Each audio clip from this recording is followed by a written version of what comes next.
Here's your wrestling news for July 29th, 2022, and we're kicking off with AEW, who have been at odds with WWE since 2019, with both sides trading victories. While AEW won the Wednesday Night Wars, the company still pales when comparing their viewerships to Raw and SmackDown, and that animosity isn't going to end soon.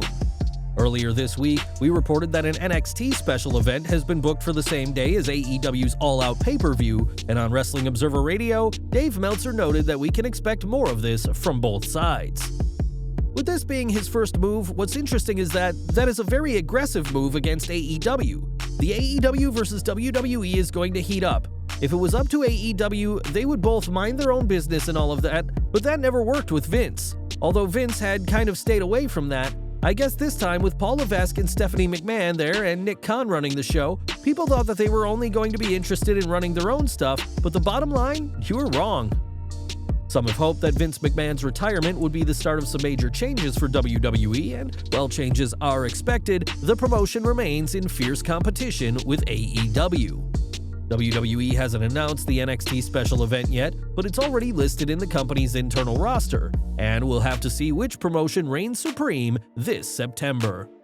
This week's AEW Dynamite saw the latest episode of Rampage get taped, and things got a little out of control during one portion of the show.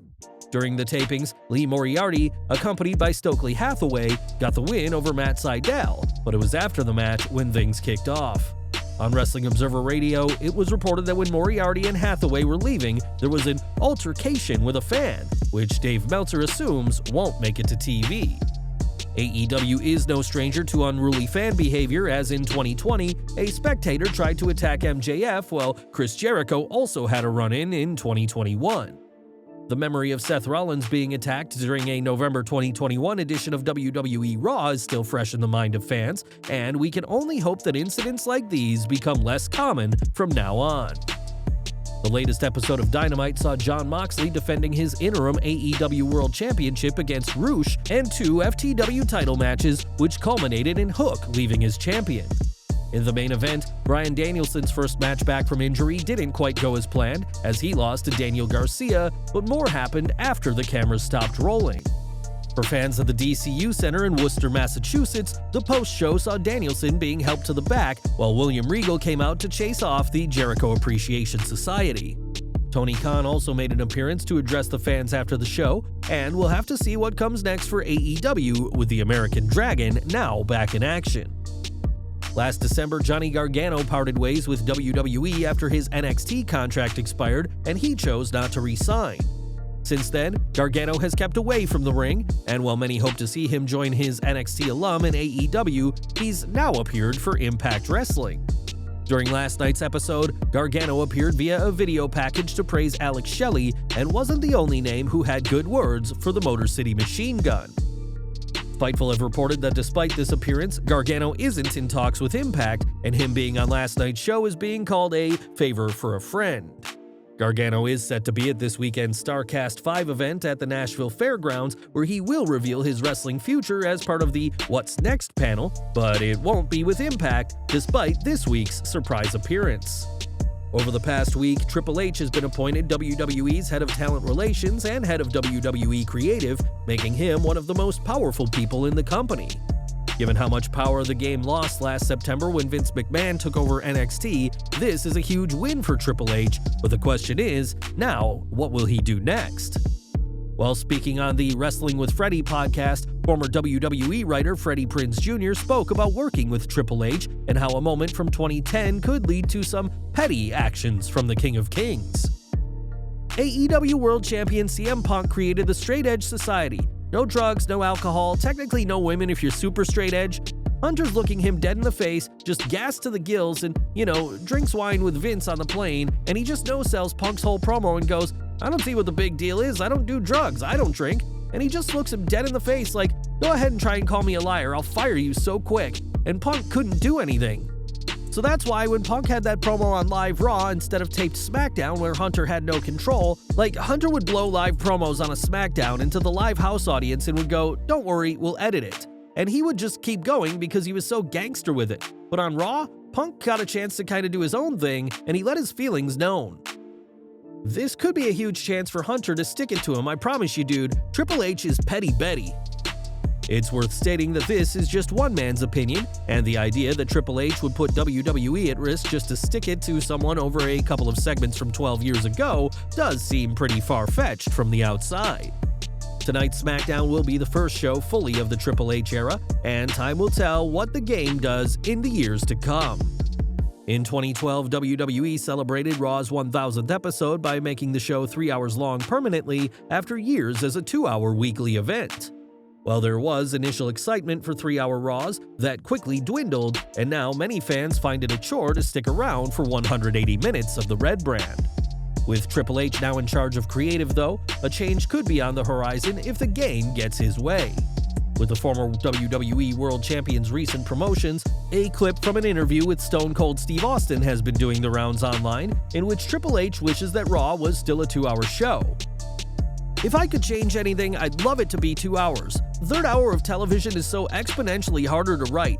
I can't even begin to describe it to you, it's just really difficult." It's worth stating that just because Triple H prefers the 2-hour doesn't mean it'll happen, but after a monumental month that has rocked WWE's structure behind the scenes, it seems like anything is possible. This April, WWE descended on Texas to host their 2 nights of WrestleMania 38, but that wasn't all that happened in the Lone Star State.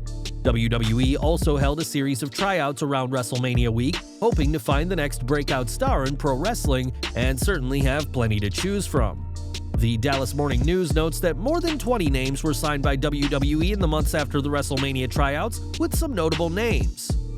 Baylor's 2020 national champion in acrobatics and tumbling, Lexi Armine, and former Texas Tech defensive end Houston Miller have both signed with WWE, but the most notable name is former Bellator fighter Valerie Loreda. Loreda has already made her debut, making an appearance at an NXT live event this month, but is yet to wrestle. As for WWE, they've been hosting even more tryouts this week as part of the SummerSlam festivities in Nashville, and we'll have to see who earns themselves a WWE contract. The SummerSlam tryouts are seeing athletes and personalities from all over descend on Nashville to try and prove themselves to Triple H, Big E, Paul Heyman, and others on the panel, and one prominent name who participated is Dwight Howard. The Los Angeles Lakers star made an unexpected appearance and cut a WWE-style promo, performing as Show Nuff, the Shogun Master of the South. Addressing anyone wanting to take his belt, and yes, he did use that WWE banned term, Howard said they'd only win D's nuts. The 36-year-old basketball star has been pretty serious about becoming a WWE superstar, but is also rumored to be joining the Brooklyn Nets. Perhaps there'll be a day when Dwight Howard is in the ring with the likes of Roman Reigns and Brock Lesnar, but we'll have to wait for after these tryouts in Nashville to get a better idea as to what the NBA star's future holds.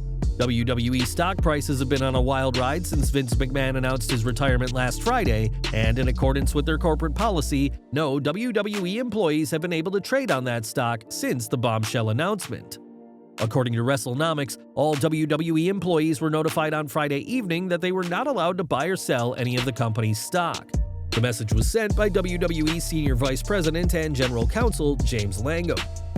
Please be advised that in light of recent developments, the company's trading window has closed effective immediately for all employees. The notice begins, going on to detail the prohibition of any purchases or sales of company securities. The notice also mentions that WWE employees are not to speak with anyone about the notification. Langham's message is in line with WWE's insider trading policy, which explicitly prohibits anyone aware of material non-public information, and also that event-specific blackouts of stock trading are not to be announced to anyone except those in need of notification. This is a standard policy for numerous publicly traded companies. The recent events are in reference to McMahon announcing his retirement from all duties, creative and corporate, amidst a board of directors investigation into a series of hush money payments that McMahon made to former female employees over the years, alleging harassment, misconduct, and abuse at the hands of the former CEO and chairman. WWE recently announced that the payments should have been recorded as company expenses, and now federal investigators, as well as the Securities and Exchange Commission, are investigating the payments. McMahon recently turned over roughly $2 million in stock earlier this week, and according to the SEC filing, did not receive a penny for the transfer. WWE stock closed today at $69.49 per share. More from AEW now, as Adam Cole suffered an injury during May's Double or Nothing event, but fought through to compete at Forbidden Door. After his IWGP World Heavyweight Championship match at Forbidden Door, though, the injury has kept Cole on the shelf, and he's not expected back anytime soon.